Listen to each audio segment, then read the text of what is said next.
আসসালামু আলাইকুম। অন্ধকারে ফুটে থাকা গোলাপ গল্পের 21 নম্বর পর্ব।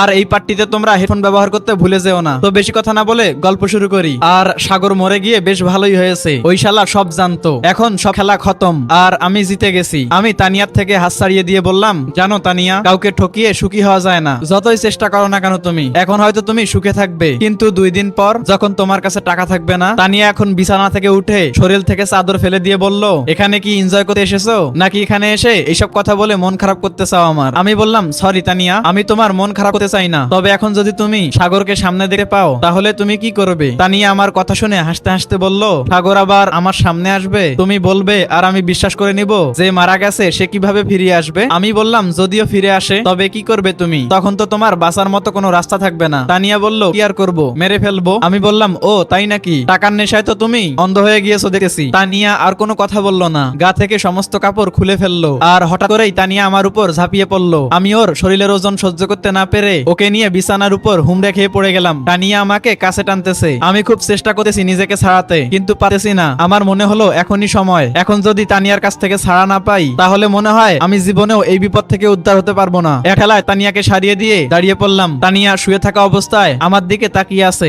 রেগে বললাম, কাপড়টা পরে নেন, এভাবে আর কতক্ষণ থাকবেন? তানিয়া শোয়া থেকে উঠে আমাকে জড়িয়ে ধরে বলল, তুমি এমন করতেছো কেন? আমি তো তোমাকে কিছুক্ষণ সুখ দেওয়ার জন্য এমন করতেছি। আর তুমি? হাঁস করে তানিয়ার গালে চর বসিয়ে দিয়ে বললাম, এখনো সময় আছে, কাপড় পরে নেই, এভাবে আর কতক্ষণ থাকবি? তানিয়া ভয়ে ভয়ে আমার দিকে তাকিয়ে বলল, কিন্তু এবার আমি বেশ রেগেই বললাম, তুই কি কাপড় পরবি নাকি আমাকে অন্য ব্যবস্থা করতে হবে? ভয়ে ভয়ে তানিয়া কোন রকম শাড়িটা পেঁচিয়ে নিল। আমার দিকে তাকিয়ে তানিয়া বড় বড় চোখ করে প্রশ্ন করলো, তুমি এমন করতেছো কেন? আর হঠাৎ করে তোমার কি হয়েছে? আমি হাসতে হাসতে বললাম, আমি কে? আমার পরিচয় না জেনে তুই আমার সাথে বেডরুম শেয়ার করতে চলে আসলি?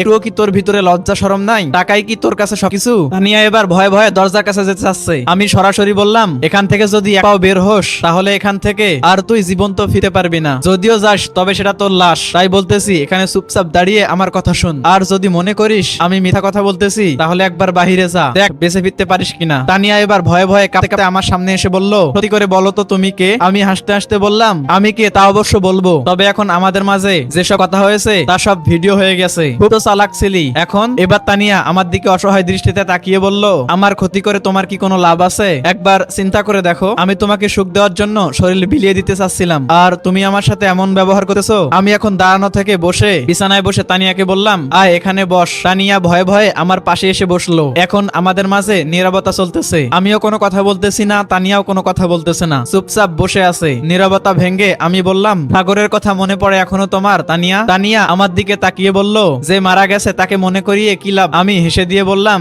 ও আমি মারা গেছি নাকি? আর আমি তা নিজেই জানি না, এটা কিভাবে সম্ভব? এবার তানিয়া বসা থেকে উঠিয়ে পড়লো। আমার দিকে ভালো করে তাকিয়ে চেনার চেষ্টা করতেছে আসলে আমি কে। আমি বললাম, আমাকে আর দেখা লাগবে না, আমার পরিচয় শোন। তুই যার খেয়ে আজ বেঁচে আসোস, আগে যেই বোকাশোকা ছেলের সাথে প্রেম করতি আর টাকা লুটে নিতি, বর্তমান সমাজে যার পরিচয় দিয়ে বেঁচে আসিস সেই মানুষটাই আমি। আমার কথা শুনে তানিয়ার কপাল থেকে বিন্দু বিন্দু ঘাম পড়তে লাগলো। আর হঠাৎ করেই বলে উঠলো, সাগর। আমি বললাম, এই তো চিনে ফেলছোস। তানিয়া এবার একনায় গিয়ে চুপটি করে দাঁড়িয়ে পড়লো, কোনো কথা বলতেছে না, শুধু আমার দিকে তাকিয়ে আছে। আমি ওর কাছে গিয়ে বললাম, কি ম্যাডাম আমার সাথে কথা বলবেন না? তানিয়া বলল, তুমি আজও বেঁচে আছো, আমার তো বিশ্বাসই হচ্ছে না। আমি বললাম, তুই বিশ্বাস করলে বা না করলে আমার কি, এতে আমার কোনো কিছু যায় আসে না, তবে তোর কোলে যে সন্তান এটা নাকি আমার। তানিয়া ভয়ে কান্না করে দিয়ে বলল, আমাকে মাফ করে দাও, আমার ভুল হয়ে গিয়েছে। আমি বললাম, আরে আরে কান্না করিস না, আমি তোকে মারবো না, তবে আমার সাথে কেন বেইমানি করলি আমি শুধু এটাই জানতে চাই। কিন্তু তানিয়ার মুখে কোনো কথা নাই, শুধু চুপ করে দাঁড়িয়ে কান্না করতেছে। আমি এবার ওর কাছ থেকে সরিয়ে গিয়ে বললাম,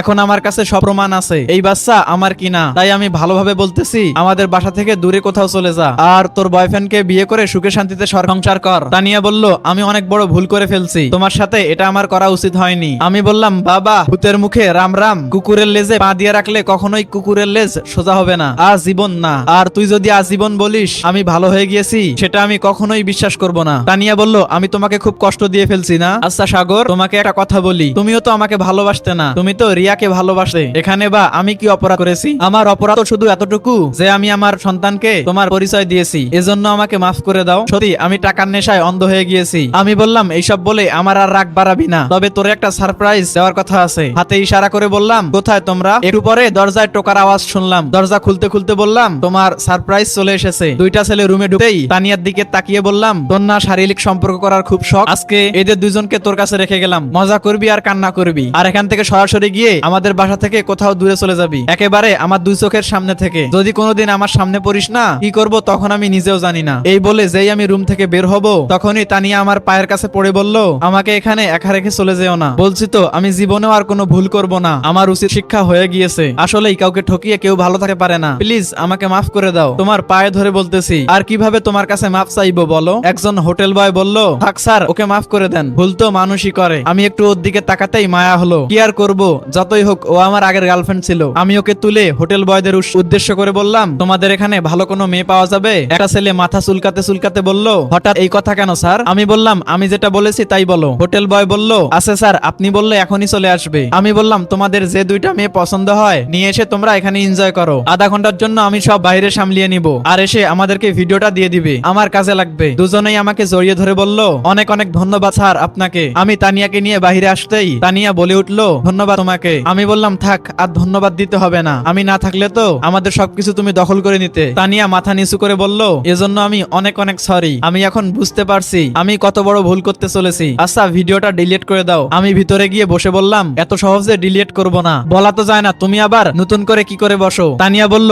বলছি তো আমি সরি, আমাকে মাফ করে দাও। আমি বললাম, মাফ আবার তোমাকে? আমাকে মৃত বানিয়ে শান্তিতে রাখছো বলো? সমাজে বলে বেড়াইছো আমার একটা সন্তান আছে, এখন যদি সবাই আমার আসল পরিচয় জানে, সবাই তো আমার মুখে থুতু ছুঁড়ে মারবে। তানিয়া চুপচাপ বসে আছে, কোনো কথা বলতেছে না। এখন হয়তো সবকিছু বুঝতে পারছে সে কি করেছে। হঠাৎ করেই তানিয়া বলে উঠলো, এতদিন তুমি কোথায় ছিলে? আমি বললাম, এইসব জেনে তোমার কি কোনো লাভ আছে? এখন তোমার ব্যাপারে বলো, বিয়ে করেছো তোমার বয়ফ্রেন্ডকে? তানিয়া বলল, এখনো করি নাই, তবে খুব শীঘ্রই করব, আমাদের জন্য দোয়া করবে। আমি হাসতে হাসতে বললাম, বিয়ে করার আগেই এক বাচ্চার মা? ভালো ভালো, খুব ভালো। আমাদের সমাজে তোমার মতো কিছু মেয়ে হলে আমার মনে হয় বিয়েটা উঠে যেত। কি বলো, যেখানে বিয়ে ছাড়া বাচ্চা হয় সেখানে বিয়ে করে কি কোনো লাভ আছে কোনো? আমি একটু শুয়েও দেখলাম না তোমাকে, আর এর ভিতরেই আমি বাবা হয়ে গেলাম। বিষয়টা চিন্তা করা যায় বলো? তানিয়া কণ্ঠটা ভারী করে বলল, আমাকে অপমান করা হচ্ছে বুঝি? বলছি তো আমি সরি। আমি বললাম, কই অপমান করলাম, আসলে দোষটা তোমারও ছিল না, আমিও তো রিয়ার প্রেমে পড়েছিলাম। আমার কাছ থেকে টাকা নিয়েছো, এতেও আমার কোনো আফসোস ছিল না, তবে তোমার ভুলটা শুধু এই জায়গায়, আমার সম্পত্তিদের উপরে লোভ দিলে, এটা আমি মানতে পারলাম না। একটা বাচ্চা ফ্রিতে পেতাম, তাতেও আমার কোনো সমস্যা ছিল না, কিন্তু তুমি আমাদেরকে পথে নামানোর ব্যবস্থা করেছো, এটা আমি মেনে নিতে পারলাম না। দুনিয়াটা জানো খুব আজব জিনিস, জানো সাগর, এখানে টাকা ছাড়া বাঁচা অসম্ভব, টাকা না থাকলে কেউ তোমাকে দাম দিবে না। আমি বললাম, এতই যখন টাকা চেনো, তো টাকা ইনকাম করতে পারো না? ও চিন্তা করো অন্যকে কিভাবে মেরে টাকা ইনকাম করা যায়। এর মাঝেই দুইজন হোটেল বয় এসে বলল,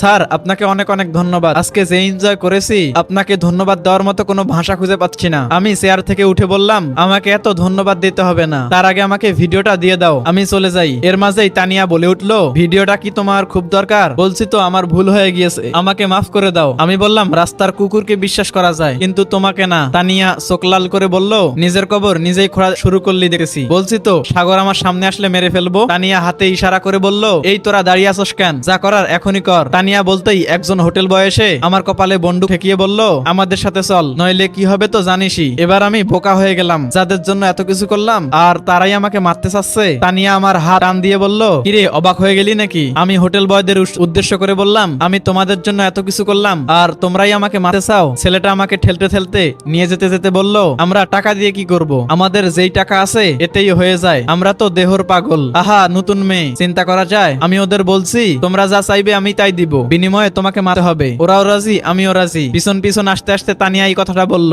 আমাকে একটা অন্ধকার রুমে নিয়ে যাওয়া হলো। যখন রুমে বাতি জ্বলে উঠলো, তখন বুঝতে পারলাম এখানে কারো যাওয়া আসা হয় না, ময়লা আবর্জনা দিয়ে রুমটা ঢাকা। আমাকে এক ময়লা জায়গায় নিয়ে বেঁধে রাখা হলো, তবে এইসব ময়লা আবর্জনার ভিতরে একটা বিছানা সুন্দর করে সাজানো আছে, উপরে ফুল দিয়ে। তানিয়া আমার সামনে এসে হাসতে হাসতে বলল, কি বলেছিলাম না সাগর, আমার সামনে আসলে তোকে মেরে ফেলবো, এখন মরবি তুই আর আমি দেখবো, তুই বেঁচে থাকলে আমার সবকিছু শেষ হয়ে যাবে, এজন্য তোকে বাঁচিয়ে রাখা যাবে না। আমি বললাম, আমি মরলেও আমার কোনো আফসোস থাকবে না, আমার আফসোস এক জায়গায়, এখানে যার জন্য আসলাম তাকেই পেলাম না। তানিয়া বলল, রিয়ার জন্য এখানে আসলি না, তবে তুই ওর মতো একটা কানা মেয়েকে বিয়ে করে কি করবি? বিয়ে করবি আমার মতো কোনো হট মেয়েকে। নিজের রাগকে কন্ট্রোল করে বললাম, সাবধান, রিয়ার নামে বাজে কিছু বলবি না, নইলে আমি যে তোকে কি করব হিসাব নেই। পাশ থেকে ছেলেটা বলে উঠলো, মেরে দেই ম্যাম, এত কথা কিসের জন্য বলতেছেন? আমি বললাম, আমি তোদের জন্য কত কিছু করলাম আর ওর কথায় আমাকে মারতে চলে আসলি? আমাকে লাথি দিয়ে ছেলেটা বলে উঠলো, ও আমাদেরকে কি অফার দিয়েছে জানিস? যখনই আমরা ওকে ডাকবো তখনই আমরা কাছে পাবো, এর থেকে ভালো আর কি হতে পারে, শুধু তোকে বিনিময়ে মারতে হবে। মেরে দিলাম, তাতে দোষের কি আছে? তানিয়া শরীর থেকে কাপড় খুলতে খুলতে বলল, তোর না লাইভ টেলিকাস্ট দেখার খুব ইচ্ছা, আজকে দেখ আমি কি কি করি। করি আর এরপর তোকে মারবো। ওই আমি বলছি না তখন রাস্তার কুকুরকেও বিশ্বাস করা যায়, কিন্তু তোকে না। আমি যে তখন এই কথাটা মিথ্যা বলি নাই, প্রমাণ করলি। আমি মনে করি তো থেকে রাস্তার পতিতা মেয়েগুলোও ভালো আছে, ওরা অন্তত যেখানে সেখানে কাপড় খোলে না, যা করে ওদের পেট চালানোর জন্য। আর তুই তানিয়া আমার কথা শুনতে শুনতে শরীরের সমস্ত কাপড় খুলে ফেললো আর আমার দিকে তাকিয়ে বলল, আমার মন যা চায় তাই করব। আমি মনে করতেছি আমার এখন তোকে মারা দরকার, পথের কাঁটা সরানো তো লাগবেই, যেভাবেই হোক। তাই ওরা যা চাইছে আমি তাই দিয়ে দিব, এতে কিছুই হবে না। তানিয়াকে নিয়ে দুইটা ছেলে বিছানায় শারীরিক সম্পর্কতে মেতে উঠলো। আমি মাথা নিচু করে তাকিয়ে আছি, সবকিছু সামলে নিয়েছিলাম, কিন্তু আমার ধারণা ছিল না এমন কিছু হবে। এখন এটাও মনে হচ্ছে এখান থেকে আর বেঁচে ফিরে পারবো না। তবে আমার এখানে একটা খটকা লাগছে, তানিয়া সব সময়টা তো আমার সাথেই ছিল, তবে ওদের সাথে কিভাবে কথা বললো সেটাই তো আমার মাথায় আসেছে না। তো এভরিওয়ান, নেক্সট পার্টের জন্য অপেক্ষা করো। ধন্যবাদ।